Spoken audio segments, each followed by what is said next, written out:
नमस्ते everyone, hi this is Raj and welcome to my channel मिनीजा on the rocks. दोस्तों, आज मैं अपने चैनल में लेके आया हूं आपके लिए एक बहुत ही इंटरेस्टिंग से डिश जिसका नाम है दही के कबाब। अब दही के कबाब सुनने में जितना इंटरेस्टिंग है, खाने में उससे कहीं ज्यादा इंटरेस्टिंग है। तो ये बनाने के लिए सबसे इंपॉर्टेंट चीज जो चाहिए वो है दही। अब ये कोई नॉर्मल दही नहीं है, इस दही को थोड़ा प्रोसेस करना पड़ेगा। आप घर में दही जमा सकते हो या मार्केट से लेकर आ सकते हो, लेकिन आपको करना क्या है, उस दही को मसलिन यानी मलमल के कपड़े में लटका करके छोड़ना है एटलीस्ट 5 से 6 घंटे। अब अगर इसको आप 7 से 8 घंटे भी छोड़ना चाहते हैं या ओवरनाइट भी छोड़ना चाहते हैं तो वो और बेटर होगा।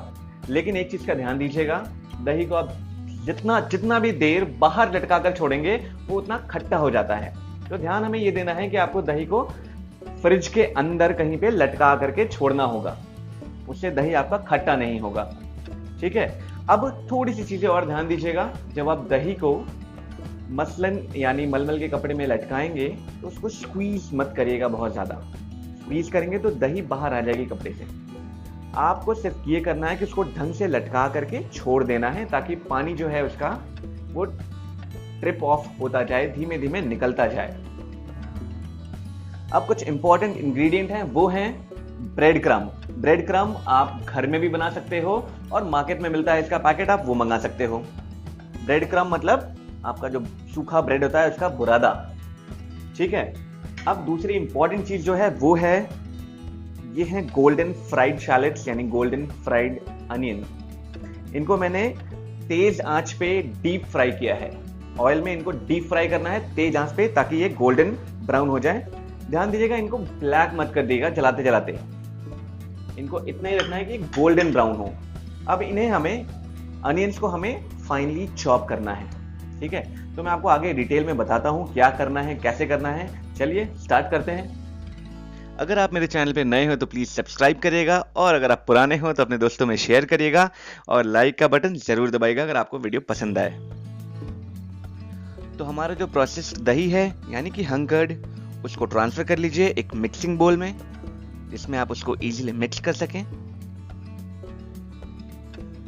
अब आप इसे स्प्रेड कर लीजिए। इसमें हम डालेंगे एक मीडियम साइज का चॉप किया हुआ अनियन, फिर चॉप किए हुए अदरक, लहसुन और हरी मिर्च, और फिर इसमें हम डालेंगे फ्राइड अनियंस जिनको मैंने फाइनली चॉप कर दिया था। दोस्तों ध्यान ये दीजिएगा कि इसमें हम जो भी कुछ डाल रहे हैं वो फाइनली चॉप्ड हो, ताकि एंड में जब इसको हम फ्राई करेंगे, फ्राई करने के लिए हमें बॉल्स बनानी पड़ेंगी तो वो बॉल्स इजीली बन जाएं।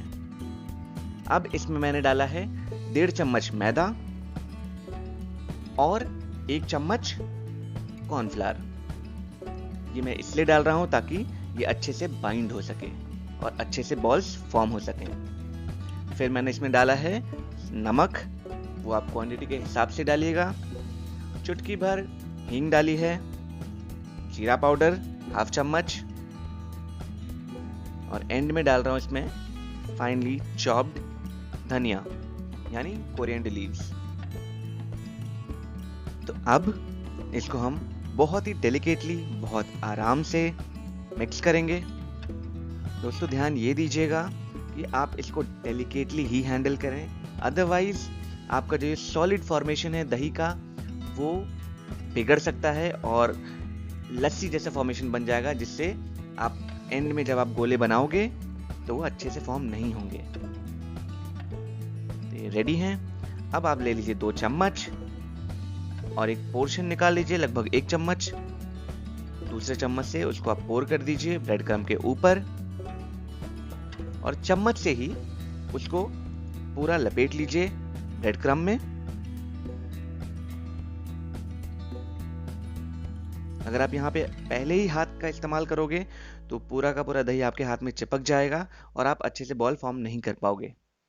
अब इसको आप लेकर के आहिस्ता से आराम से छोटे छोटे गोले बना लीजिए। ये बनके रेडी हैं। अब इसे हमें करना है डीप फ्राई। डीप फ्राई करने के लिए मैंने ऑयल ले लिया है पैन में। ध्यान ये देना है कि फ्लेम मीडियम होनी चाहिए, ना तो बहुत धीमे ना बहुत ही हाई होगी तो ये गोले जल जाएंगे बहुत ही आसानी से। जो ऊपर का ब्रेड क्रम्ब है वो पहले ही जल जाएगा और अंदर तक अच्छे से हीट पहुंचेगी ही नहीं। बस इसे हमें फ्राई करके गोल्डन ब्राउन करना है। खाने में ये बहुत ही लजीज होते हैं, इसे आप ट्राई करिएगा।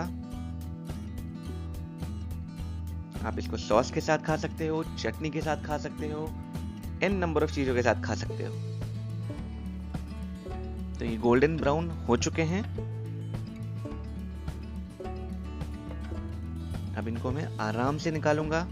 ध्यान दीजिएगा, दही के कबाब बनाने के लिए पेशेंस बहुत ज़रूरी है, क्योंकि आपको पहले हंगर्ड बनाना होता है, उसके लिए आपको उसको 6 से 7 घंटे तक लटकाना होता है। और दूसरा, हैंडल विद डेलिकेसी। सो दही के कबाब बनके रेडी हैं। अब इसको मैं खाने वाला हूँ। ट्रस्ट मी गाइस, ये बाहर से बहुत ही कुरकुरा है और अंदर से ये देखिए बहुत ही सॉफ्ट है।